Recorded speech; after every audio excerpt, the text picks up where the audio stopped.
Assalamualaikum warahmatullahi wabarakatuh. Perkenalkan, saya Nelsa Rifia Masyifa, NIM 2024-090029. Dan yang terhormat pengampu mata kuliah Quran Sains dan Modern Bapak Dr. Haji Zainal Sukawi MA.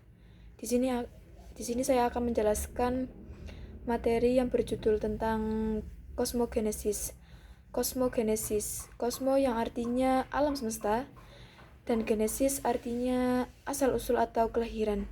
Secara harfiah yang artinya proses atau lahirnya suatu terciptanya alam semesta.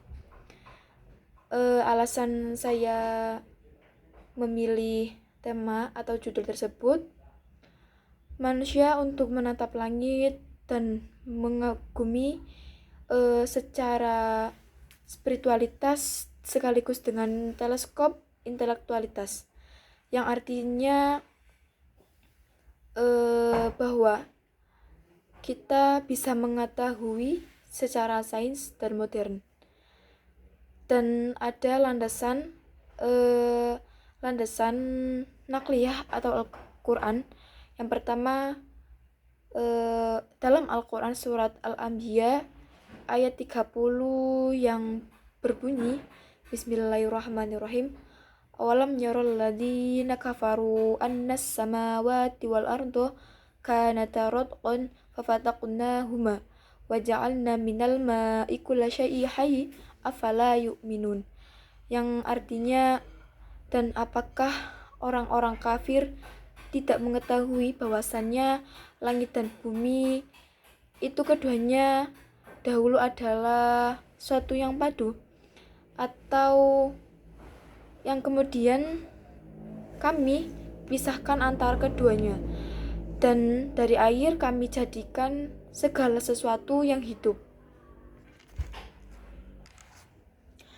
Dan yang kedua, dalam Al-Quran surat Az-Zariyat ayat 47, was-sama ibanainaha bi'aidi wa inna lamusi'un, yang artinya langit kami bangun dengan tangan kekuatan kami, dan sesungguhnya kami benar-benar meluaskannya.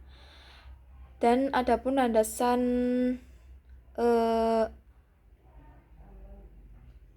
akliyah dan sains modern. Yang pertama, teori Big Bang atau singularitas.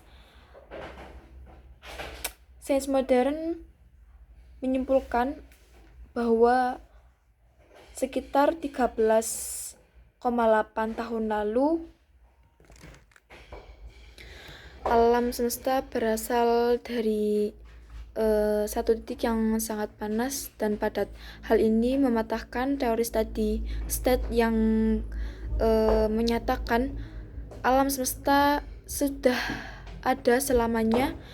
Secara logika atau akliyah, segala sesuatu yang memiliki awal pasti ada penyebab pertama atau prima causa. Dan yang kedua ada hukum Hubble atau pergeseran merah. Pada tahun 1929, penemuan Edwin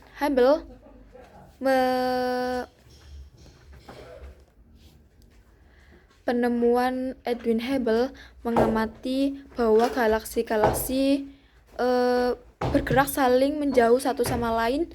Cahaya dari galaksi tersebut bergeseran ke spektrum merah atau redshift. Hal ini adalah bukti fisik bahwa ruang angkasa sedang meluas seperti yang dijelaskan atau yang disebut dalam Quran surat Az-Zariyat. Jika kita memutar waktu ke belakang, maka semua galaksi-galaksi tersebut akan membentuk ke satu sama lain ke titik pusat yang sama. Dan yang terakhir, cosmic microwave background radiation atau CMBR. Penemuan radiasi ini pada tahun 1964 adalah sisa panas atau dari ledakan besar yang menjadi bukti empiris yang tak terhingga sehingga bahwa alam semesta memang pernah mengalami fase awal yang sangat panas dan terbentuknya bintang dan planet. Dan yang terakhir juga kesimpulan, jika sains membuktikan adanya titik awal atau the beginning dan adanya proses perluasan yang teratur, maka hal ini menyatakan atau menafikan kebetulan alam semesta yang teratur membutuhkan membutuhkan desainer atau al-khaliq. Sekian dari penjelasan judul Kosmogenesis dari saya. Terima kasih. Wassalamualaikum warahmatullahi wabarakatuh.